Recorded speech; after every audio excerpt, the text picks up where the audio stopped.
তো সবুজ চিহ্নগুলোতে আপনারা ক্লিক করলে কিন্তু আপনাদের অ্যাপয়েন্টমেন্ট এখানে দেখতে পারবেন।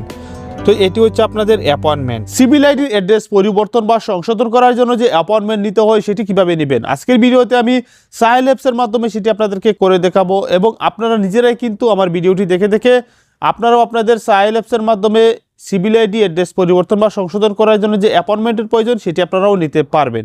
তো অবশ্যই ভিডিওটি বেশি বেশি করে শেয়ার করবেন এবং লাইক দিবেন, এতে করে হবে কি এই ধরনের ভিডিওটি যারা খুঁজে বেড়াচ্ছে তাদের কাছে ভিডিওটি অনায়াসেই পৌঁছে যাবে। প্রথমে আমরা আমাদের ফোনে থাকা সাহেল অ্যাপসটি ওপেন করব। সাহেল অ্যাপসটি ওপেন হয়ে যাওয়ার পর নিচের দিকে মোড নামে যে অপশনটি রয়েছে এখানে ক্লিক করব।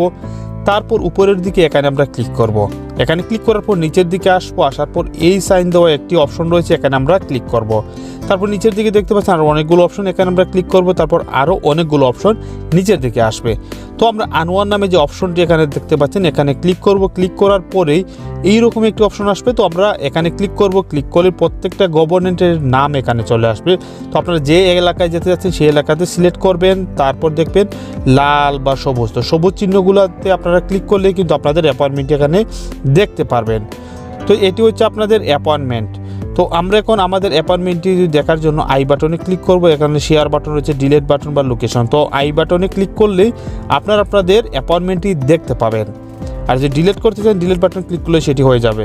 তো এটি হচ্ছে আপনাদের অ্যাপয়েন্টমেন্ট লেটার। এবার যদি আমি লোকেশন বাটনে ক্লিক করি তাহলে আমরা কোন উজারাতে যাচ্ছি বা সেই লোকেশনটা কোথায় সেটি আপনাকে ডিরেকশন দিয়ে দিবে।